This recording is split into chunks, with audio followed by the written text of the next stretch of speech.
से बोलिए विष्णु भगवान जी की जय।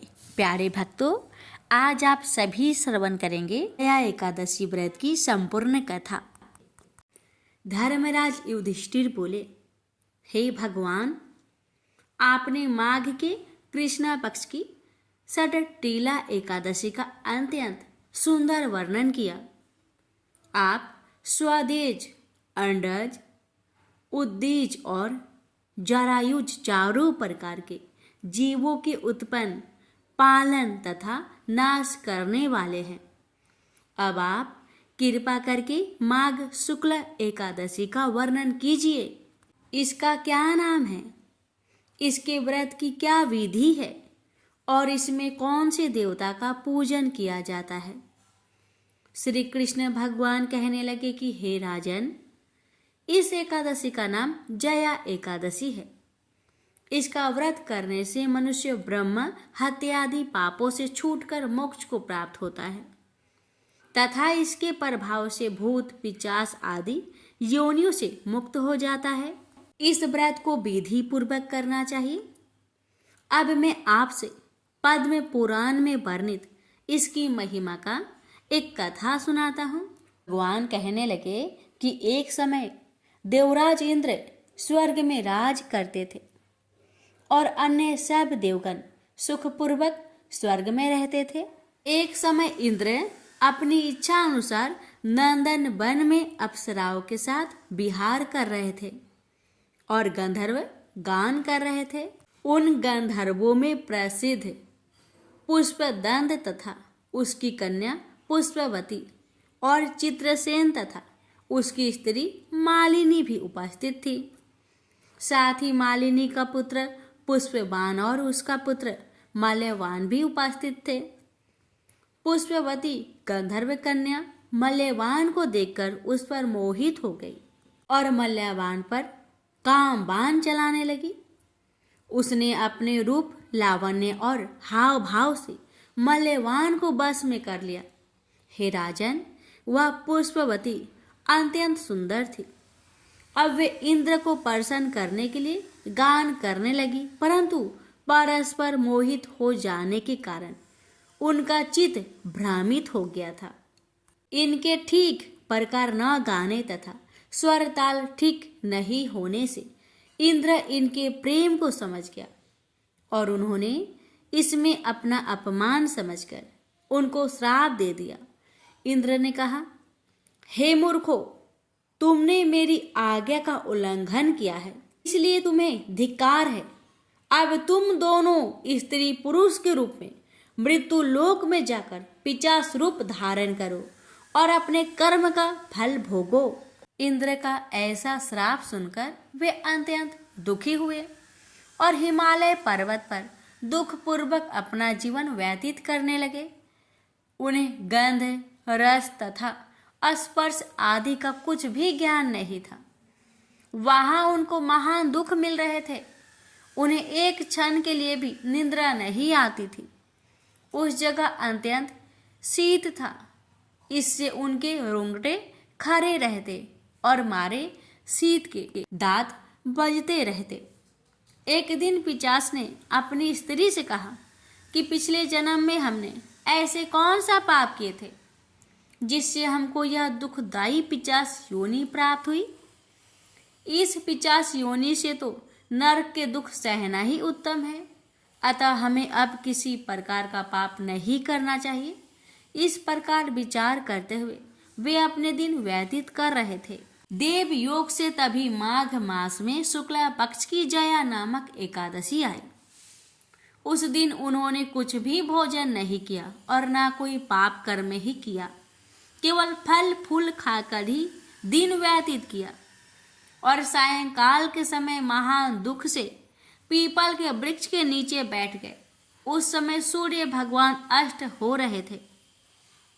उस रात को अत्यंत ठंड थी, इसी कारण वे दोनों शीत के मारे अति दुखित होकर मृतक के समान आपस में चिपटे हुए पड़े रहे। उस रात्रि को उनको निद्रा भी नहीं आई।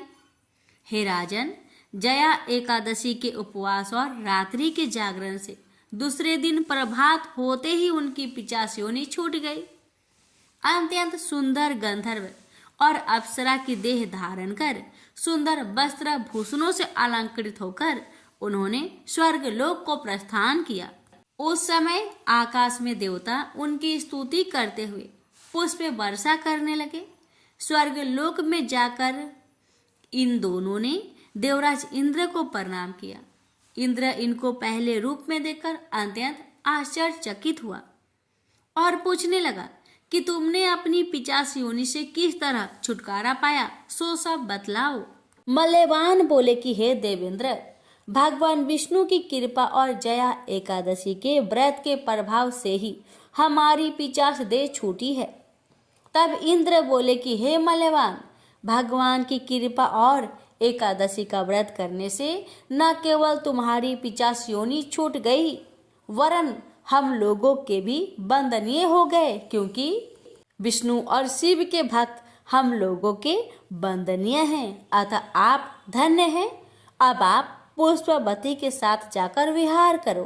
श्री कृष्ण भगवान कहने लगे कि हे राजा युधिष्ठिर, इस जया एकादशी के व्रत से बूढ़ी योनि छूट जाती है। जिस मनुष्य ने इस एकादशी का व्रत किया है उसने मानो सब यज्ञ जप दान आदि कर लिए। जो मनुष्य जया एकादशी का व्रत करते हैं वे अवश्य ही 1000 वर्ष तक स्वर्ग में वास करते हैं। एक बुढ़िया माँ एक बार 11 माता का व्रत रखी। बड़ी ही भाव भक्ति से पूजा अर्चना की। उन्हें वृद्ध अवस्था में क्या बाधा थी, वो तो अपने पुत्र पौत्रों की सुख सुविधा के लिए व्रत रखने लगी। वे दिन भर तो जरा कठोर मन करके अपनी प्यास को रख रही। दिन में पूजा पाठ किया, कथा सुनी और पंडित जी को मिट्टी के पात्र में भरकर पानी और ऋतुफल दान दिया।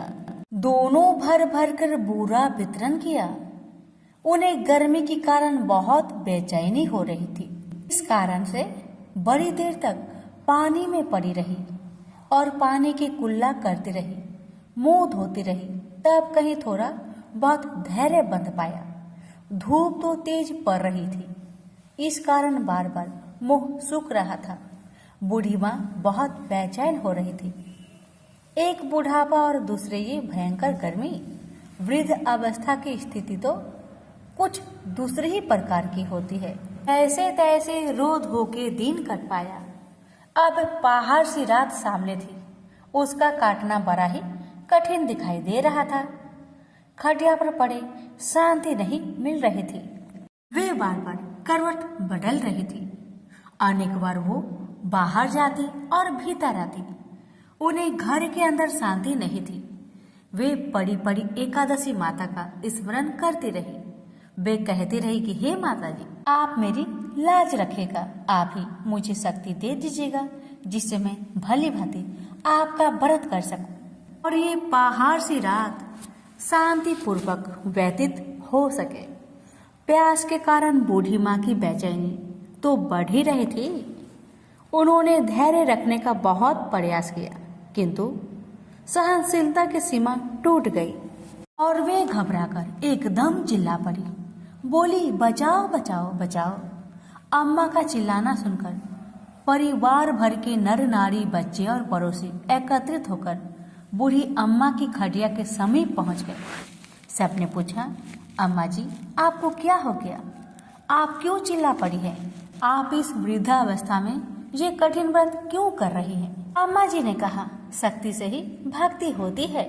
थोड़ी ही देर में वे फिर से बोली कि अरे हमारे प्राण तो ही निकल जा रहे हैं। मेरी छाती पर ठंडे पानी का घड़ा रख दीजिए।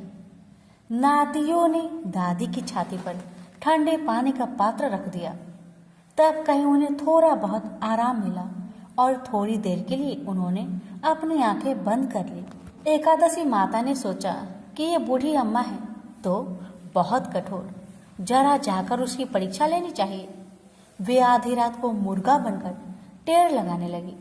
मुर्गा की आवाज सुनकर दादी जल्दी से उठी और बाहर जाकर आसमान की ओर देखा, किंतु आसमान में कहीं उन्हें प्रातःकालीन तारा दिखाई नहीं दिया। वे सोचने लगी कि ये मुर्गा क्यों और कैसे बोल गया है ये तो आधा रात मालूम प्रतीत होता है। उन्हें प्यास तो बहुत लग ही रही थी, थोड़ा बहुत उनका मन भी विचलित होने लगा था, किंतु अंत में उन्होंने दृढ़ निश्चय किया कि मैं अब व्रत को पूर्ण करके ही छोड़ूंगी, चाहे कुछ भी हो जाए, मेरा प्राण ही क्यों ना निकल जाए। ये सोचकर फिर वे खटिया पर शिथिल होकर सो गई। थोड़ी ही देर में एकादशी माता ने उनकी फिर से परीक्षा लेनी चाहिए। एक छोटी सी बालिका एक गिलास में शरबत लेकर उनके सिरहाने खड़ी हो गई और जोर से बोली, दादी जी सवेरा हो गया, हाथ मुंह धोकर शरबत पी लीजिएगा। पहले तो शरबत का गिलास देखकर उनका मन ललचाने लगा, किंतु अचानक व्रत का स्मरण हो आया और उन्होंने सोचा कि मैं किसी भी प्रकार से अभी शरबत नहीं पी सकती हूँ, और वे शांतिपूर्वक अपनी खटिया पर लेट गई। फिर थोड़ी देर में उन्हें ऐसा लगा कि जैसे किसी ने उन्हें पानी के कुएं में पटक दिया हो। वे बड़ी देर तक उस कुएं में हाथ पांव चलाती रही, किंतु उन्होंने अपने मुख में पानी की एक बूंद भी नहीं जाने दी और वे दृढ़तापूर्वक अपना व्रत पालन करती रही। थोड़ी ही देर में न जाने कहां से सामने आग जलने लगी, जिससे भारी गर्मी बढ़ने लगी। प्यास के कारण प्राण निकलने लगे, किंतु बूढ़ी अम्मा का कुछ भी नहीं बिगड़ पाया। वे जहां की तहां मुस्कुराती हुई बैठी रही। थोड़ी ही देर में बाहर प्रकाश दिखाई देने लगा। ऐसा लगा कि जैसे सवेरा हो आया। बूढ़ी अम्मा ने जब बाहर निकलकर देखा तो समझ गई कि अभी सवेरा होने में 3-4 घंटे की देरी है। यह जानकर वे शांतिपूर्वक इधर उधर घूमने फिरने लगी। एकादशी माता ये बात अच्छी तरह से समझ गई कि ये बूढ़ी अम्मा किसी भी प्रकार से अपने व्रत से नहीं टल सकती। वे उनके सत्य व्रत को ही अच्छी तरह से समझ गई। सवेरा होते ही बूढ़ी माँ ने स्नान किया, भगवान का पूजा पाठ किया, एकादशी माता की कथा सुनी, ब्राह्मणों को दक्षिणा देकर भोजन करवाया। तब कहीं बूढ़ी अम्मा ने जल ग्रहण किया। कन्याओं को भोजन कराने के बाद अम्मा ने भोजन किया। उस श्रेष्ठ व्रत के प्रताप से बूढ़ी अम्मा की आयु में वृद्धि हो गई। उनका घर परिवार हरा भरा हो गया। घर में अब उनके कोई भी अभाव नहीं रहा। वे हर तरह के सुख साधनों से संपन्न हो गई। नाती नातिनों से उनका घर भर गया और वे उसी दिन से 12 महीने की एकादशी का व्रत करने लगी। एकादशी माता के व्रत के प्रताप से इस संसार में हर प्रकार के सुख भोग कर अंत में बैकुंठ धाम को चली गई। से बोलिए एकादशी माता की जय। अति प्राचीन काल की बात है। द्रविड़ देश में एक पांड्यवंशी राजा राज्य करते थे। उनका नाम था इंद्रधुम्न। वे भगवान की आराधना में ही अपना अधिक समय व्यतीत करते थे। यद्यपि उनके राज्य में सर्वत्र सुख शांति थी, प्रजा प्रत्येक रीति से संतुष्ट थी, तथापि राजा इंद्रधुम्न अपना समय राज्य कार्य में कम ही दे पाते थे। वे कहते थे कि भगवान विष्णु ही मेरे राज्य की व्यवस्था करते हैं, अतः वे अपने इष्ट परम प्रभु की उपासना में ही ददचित रहते थे।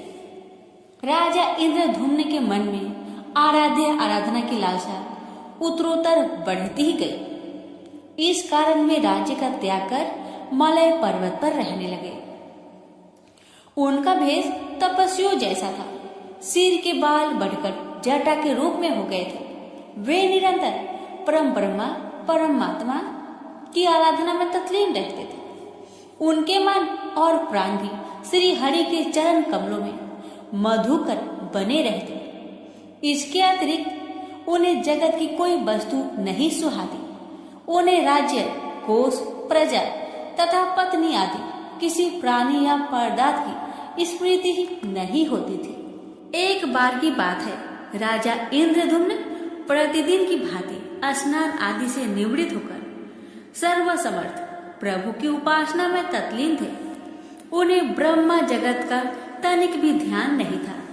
संयोग बस उसी समय महर्षि अगस्त्य अपने समस्त शिष्यों के साथ वहां पहुंच गए, लेकिन न पाद्य न अर्घ्य और न स्वागत। मौनव्रती राजा इंद्रधुम्न परम प्रभु के ध्यान में निमग्न थे।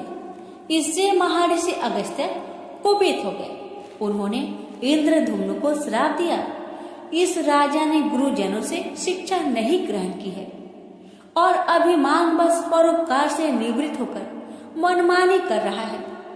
ब्राह्मणों का अपमान करने वाला यह राजा हाथी के समान जड़ बुद्धि है, इसलिए इसे घोर अज्ञानमयी हाथी की योनि प्राप्त हो। महर्षि अगस्त्य भगवत दंभ इंद्रधुम्न को यह श्राप देकर चले गए। राजा इंद्रधुम्न ने इसे श्री भगवान का मंगलमय विधान समझकर प्रभु के चरणों में सिर रख दिया। क्षीरवीद में 10 सहस्त्र योजन लंबा, चौड़ा और ऊंचा त्रिकूट नामक एक पर्वत था। वहां पर वैद्य अत्यंत सुंदर एवं श्रेष्ठ था। उस पर्वतराज त्रिकूट की तराई में ऋतुमान नामक भगवान वरुण का कीड़ा कानन था। उसके चारों ओर दिव्य वृक्ष सुशोभित थे। वे वृक्ष सदा पुष्पों और फूलों से लदे रहते थे। उसी कीड़ा कानन ऋतुमान के समीप पर्वत श्रेष्ठ त्रिकूट के गहन वन में हथनियों के साथ एक अत्यंत शक्तिशाली और अमित पराक्रमी गजेंद्र रहता था। एक बार की बात है, गजेंद्र अपने साथियों सहित तृष्णाधिक्य से व्याकुल हो गया। वह कमल की गंध से सुगंधित वायु को सुनकर चिताक्षर विशाल सरोवर के तट पर जा पहुंचा। गजेंद्र ने उस सरोवर के निर्मल, शीतल और मीठे जल में प्रवेश किया। पहले तो उसने जल पीकर अपनी तृष्णा बुझाई, फिर जल में स्नान कर अपना श्रम दूर किया। तत्पश्चात उसने जल क्रीड़ा आरंभ कर दी। वह अपनी सूर में जल भरकर उसकी फुहारे से हाथनियों को स्नान कराने लगा। तभी अचानक गजेंद्र ने सूर उठाकर चित्कार की। पता नहीं किधर से एक मगर ने आकर उसका पैर पकड़ लिया था। गजेंद्र ने अपना पैर छुड़ाने के लिए पूरी शक्ति लगाई, परंतु उसका बस नहीं चला, पैर नहीं छूटा। अपने स्वामी गजेंद्र को ग्रहग्रस्त देखकर हथनियां, कला और अन्य गज अत्यंत व्याकुल हो गए। वे सूर उठाकर चिघाड़ने और गजेंद्र को बचाने के लिए सरोवर के भीतर बाहर दौड़ने लगे। उन्होंने पूरी चेष्टा की, लेकिन सफल नहीं हुए। वस्तुतः महर्षि अगस्त्य के श्राप से राजा इंद्रधुम्न ही गजेंद्र हो गए थे और गंधर्व श्रेष्ठ हुहु महर्षि देवल के श्राप से ग्राह हो गए थे। वे भी अत्यंत पराक्रमी थे। संघर्ष चलता रहा। गजेंद्र स्वयं को बाहर खींचता और ग्राह गजेंद्र को भीतर खींच ले जाता। सरोवर का निर्मल जल कंदला हो गया था। कमल दल छत बिछत हो गए। जल जंतु व्याकुल हो उठे। गजेंद्र और ग्राह का संघर्ष 1 सहस्त्र वर्ष तक चलता रहा। दोनों जीवित रहे। यह दृश्य देखकर देवगण चकित हो गए। अंततः गजेंद्र का शरीर शिथिल हो गया।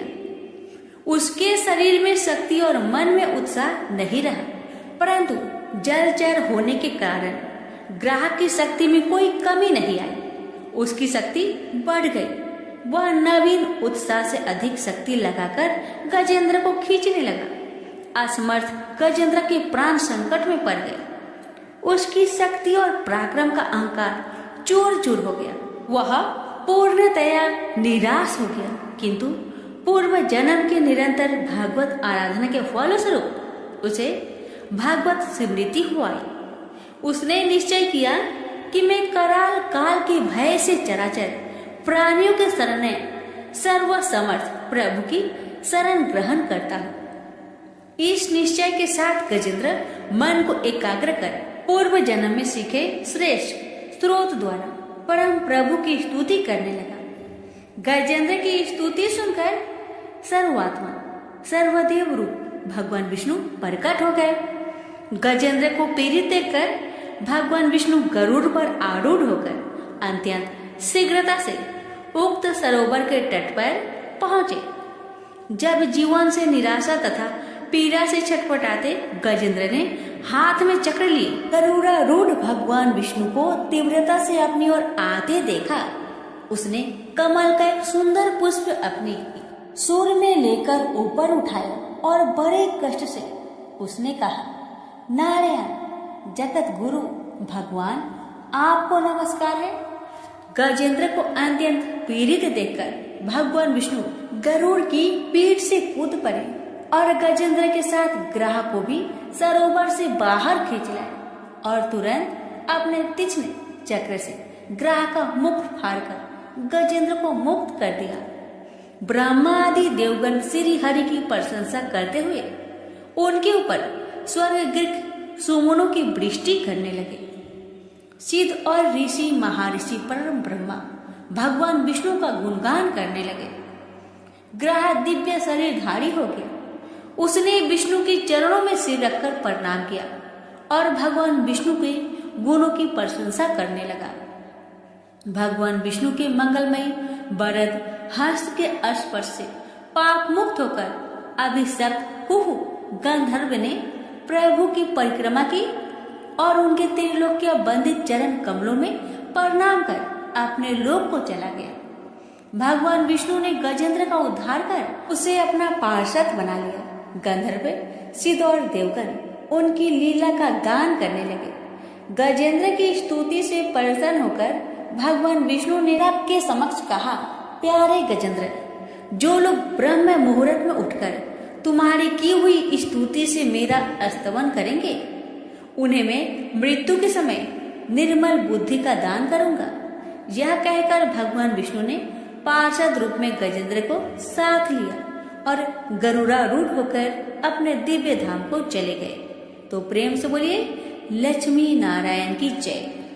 एक समय रघुदास नाम के भगवान रामचंद्र के एक महान भक्त थे। वह पुरी में जगन्नाथ मंदिर के सिंह द्वार के पास एक बड़ी छतरी के नीचे रहते थे। एक बार जब वह भगवान जगन्नाथ के दर्शन करने गए तो उन्होंने जगन्नाथ की वेदी पर राम, लक्ष्मण और सीता को देखा। उस दिन से उन्हें विश्वास हो गया कि भगवान जगन्नाथ भगवान रामचंद्र से भिन्न नहीं है। एक बार रघु ने भगवान जगन्नाथ के लिए एक अच्छी माला तैयार की और पुजारी को भगवान को चढ़ाने के लिए दी, लेकिन पुजारी इसे चढ़ाना नहीं चाहता था क्योंकि रघु ने केले के पेड़ की छाल से बनी डोरी का इस्तेमाल किया था। उस समय जगन्नाथ के मंदिर में ऐसी चीजों का प्रयोग वर्जित था। रघु को बहुत दुख हुआ कि उनकी माला भगवान जगन्नाथ को नहीं चढ़ाई गई। वह बहुत उदास महसूस करते हुए मंदिर के बाहर चला गया। बाद में दिन में पुजारी शाम की आरती समाप्त कर रहा था। भगवान के शयन करने से पहले पुजारी उन्हें एक विशेष पोशाक पहनाते हैं जिसे बड़ा श्रृंगार वैसा कहा जाता है। भगवान को श्रृंगारित करने के बाद पुजारी ने उनके शरीर को फूलों से सजाना शुरू कर दिया, लेकिन उसे आश्चर्य हुआ कि उसने जो कुछ भी किया भगवान के शरीर पर एक भी फूल नहीं बचा। भगवान किसी भी फूल को स्वीकार नहीं करेंगे। सभी पुजारी यह सोचकर बहुत चिंतित हो गए कि अवश्य ही उन्होंने कोई अपराध किया है, लेकिन यह क्या हो सकता था। उन सभी ने निर्णय लिया कि यह समझने की कोशिश करने के लिए कि उन्होंने क्या अपराध किया है। वे सभी मंदिर में सोएंगे और तब तक उपवास करेंगे जब तक भगवान उनके सपने में आकर उनके अपराध के बारे में सूचित नहीं कर देते। निश्चित रूप से उसी रात भगवान जगन्नाथ मुख्य पुजारी के सामने आए और उनसे कहा, मेरे भक्त रघुदास मेरे लिए एक फूल का माला लाए थे। उन्होंने इसे बहुत प्यार और भक्ति के साथ तैयार किया। आपने बाहरी विशेषता देखी, माला को उन्होंने मुझे देने से मना कर दिया। आप देख नहीं सकते कि उन्होंने कितनी अच्छी माला तैयार की है। उन्होंने इसे प्रेम और भक्ति से पिरोया। आप मेरा भक्त मेरी सेवा से वंचित होकर अपने घर में माला रखकर पड़ा हुआ है। उसके सामने माला पहनाओ। उसने कुछ भी नहीं खाया है और लगातार रो रहा है। वह अभी तक सोया नहीं है। जब तक मेरे भक्त की इच्छा पूरी नहीं हो जाती, मैं आपसे कोई माला कैसे स्वीकार कर सकता हूँ और कैसे मैं शांति से सो सकता हूँ। तुरंत प्रधान पुजारी जाग गया और उसने अन्य पुजारियों को सारी बात बताई। तब वे सभी रघुदास के पास गए और अपना अपराध समझाया और उनसे अपनी माला भगवान जगन्नाथ को देने के लिए कहा। यह सुनकर रघुदास बहुत प्रसन्न हुए कि भगवान इतने दयालु हैं कि वे स्वयं उनकी माला स्वीकार करने की प्रतीक्षा कर रहे हैं। रघुदास परम आनंद में थे। एक बार रघुदास बहुत गंभीर रोग से पीड़ित हो गए। उनकी तबीयत इतनी खराब हो गई कि वह बिस्तर से उठ भी नहीं पा रहे थे। उन्हें अपने बिस्तर में ही मल त्याग करना पड़ा। बदबू बहुत बुरी थी। रघुदास बहुत बीमार होने के कारण खुद की मदद करने में असमर्थ होकर बेहोश हो गए। एक छोटा लड़का रघुदास की सेवा के लिए आ रहा था। उन्होंने उसके शरीर को साफ किया और चंदन लगाया और गंध को दूर करने और कमरे को शुद्ध करने के लिए अच्छी सुगंधित चीजें पेश की। जब रघु को होश आया तो उन्होंने पाया कि वह लड़का स्वयं भगवान जगन्नाथ थे। रघु ने भगवान जगन्नाथ से कहा, मेरे प्रिय भगवान, आप यहाँ क्या कर रहे हैं? मेरी यह निम्न सेवा करके आप मुझे अपराधी बना रहे हैं। मैं आपसे सेवा प्राप्त करके और अधिक पापी बन रहा हूँ। हे भगवान, आप बहुत दयालु हैं। आप ब्रह्मांड के स्वामी हैं। आप सब कुछ करने में समक्ष है। यदि आप चाहे तो आप मेरी बीमारी को आसानी से ठीक कर सकते हैं। मुझे ठीक करने के बजाय आप मेरी यह निम्न सेवा क्यों कर रहे हैं? भगवान ने उत्तर दिया, हाँ, मैं तुम्हें आसानी से ठीक कर सकता हूँ, लेकिन मैं चाहता हूँ कि तुम अपने सभी प्रबंध कर्मों से मुक्त हो जाओ, ताकि तुम इस जीवन के अंत में मेरे निवास पर वापस जाओ। तुम्हें ये भी जानना चाहिए कि जैसे कि मेरे भक्तों को मिलता है, मेरी सेवा करने से सुख मिलता है, मुझे भी अपने भक्तों की सेवा करने से सुख मिलता है। मैं सदैव आपकी सेवा करना चाहता हूँ। मुझ में और मेरे भक्त में कोई अंतर नहीं है। इस प्रकार भगवान और रघु के बीच बहुत घनिष्ठ संबंध थे। रघु बहुत सरल थे और उनका स्वभाव एक छोटे लड़के जैसा था। भगवान जगन्नाथ के साथ उनके संबंध बहुत मैत्रीपूर्ण थे। कभी कभी भगवान एक लड़की के रूप में उनके पास आते थे और वे दोनों एक साथ खेलते थे। यह सामान्यतः लोगों को ज्ञात था कि भगवान रघु के साथ खेलने के लिए उनके पास आए थे। सभी लोग रघु का आदर करते थे। वह बहुत प्रसिद्ध थे और लोगों के बीच भगवान जगन्नाथ के मित्र के रूप में जाने जाते थे। एक बार जगन्नाथ रघु के पास आए और उससे कहा कि वह राजा के बगीचे से कटहल चुराने के लिए उसके साथ चले। रघु ने कहा, तुम कटहल क्यों चुराना चाहते हो? यदि तुम्हें कटहल खाने की इच्छा है तो मुझे बताओ, मैं तुम्हारे लिए एक अच्छा कटहल लाऊंगा।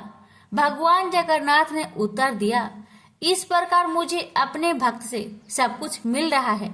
वास्तव में मेरे पास सब कुछ है। माता यशोदा मुझे इतना मक्खन खिलाती थी और मुझे आनंद देती थी, लेकिन फिर भी मैं इस उद्देश्य के लिए दूसरे के घर जाता हूँ, माखन चुराने का। चुराई हुई चीजें खाने में एक विशेष आनंद होता है। आज मैं चाहता हूँ कि आप चोरी का वह आनंद महसूस करें। कृपया मेरे साथ आए।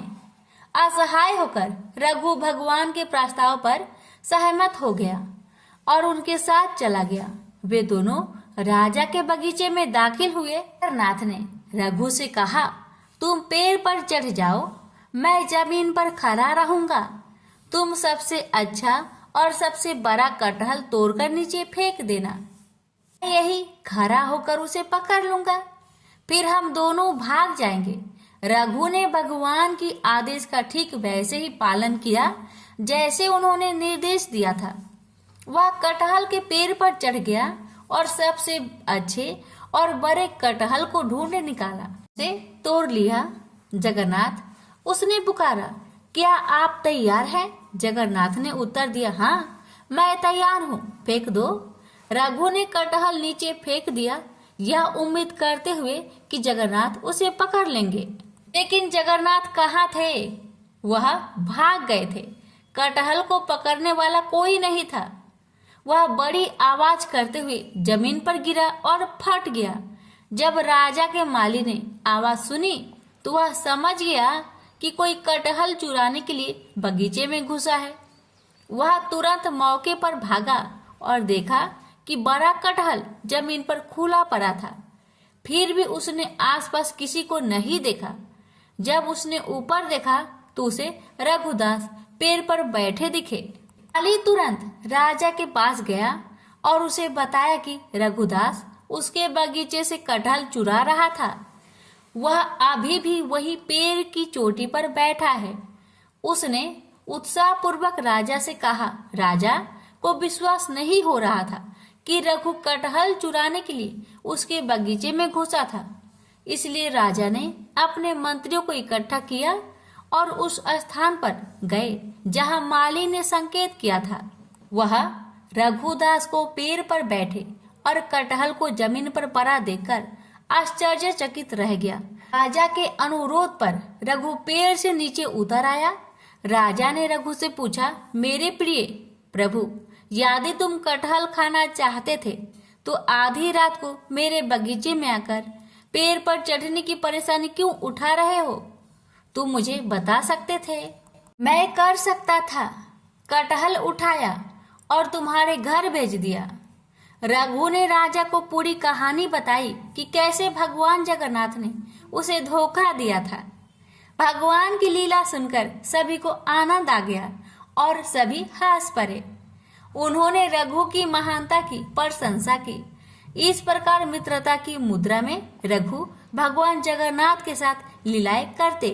एक भक्त ने भगवान जगन्नाथ के साथ रघुदास की एक लीला का प्रदर्शनी वर्णन किया। एक बार रथ यात्रा के दौरान भगवान ने रथ पर स्थान ग्रहण किया था। राजा द्वारा सड़क साफ करने के बाद रथ चलने के लिए सब कुछ तैयार था। हजारों लोगों ने रस्सी खींची लेकिन रथ आगे नहीं बढ़ा। स्थिति को देखते हुए ब्रिटिश साहिवा ने रथ को खींचने के लिए एक शक्तिशाली हाथी की व्यवस्था की, फिर भी रथ नहीं हिलेगा। साहिवा ने रघुदास से कहा, रघुदास जी, यह कैसे भगवान है? मैंने हाथियों को लगा रखा है, फिर भी यह रथ नहीं चलेगा। यह सुनकर रघु रथ पर चढ़ गए और भगवान जगन्नाथ के निकट गए। उसने प्रभु के कान में कहा, तुरंत रथ चलने लगा। यह देखकर साहिवा आश्चर्यचकित रह गए। उन्होंने रघुदास से कहा, आप पूर्ण हैं और आपके भगवान भी पूर्ण हैं। रघुदास जहाँ भी रहते थे, प्रसाद से भरा बर्तन किसी के भी लेने के लिए बाहर छोड़ देते थे। वह उसी बर्तन से प्रसाद लेता था जिसे पशु पंछी लेते थे। यह उनका अद्भुत स्वभाव था। वह भगवान जगन्नाथ को बहुत प्रिय थे। जयराम सिंघारी वर्तमान समय में उपासकों के समाज में सबसे विद्वान व्यक्तित्वों में से एक माने जाते थे। उनके पास कोई शैक्षणिक डिग्री या डिप्लोमा नहीं था, लेकिन उन्हें भारत के प्राचीन महाकाव्यों का गहन ज्ञान था। भारत के विभिन्न हिस्सों से आने वाले कई लोग उन्हें अपने आध्यात्मिक मार्गदर्शक के रूप में मानते थे। उन्होंने केवल महाप्रसाद खाया जो भगवान जगन्नाथ को चढ़ाए जाने वाला चावल का भोग है। एक दिन किसी कारणवश उसके बेटे उसे मंदिर से नहीं लाए। हालांकि उसने पूरे दिन कुछ भी नहीं खाया था, फिर भी उसने कभी अपनी भूख प्रकट नहीं की। केवल उसकी पत्नी को पता था। जब वह उदास लग रही थी, सिंघारी ने उसे सत्वना दी। वह देगा वह भेजेगा, लेकिन आधी रात को कौन देगा? सब सो गए, उसकी पत्नी भी।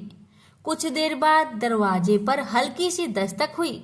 दरवाजा खुलने पर बूढ़े व्यक्ति को एक केले का पत्ता मिला जिसमें 7 प्रकार के मंदिर के केक थे। कोई नहीं था।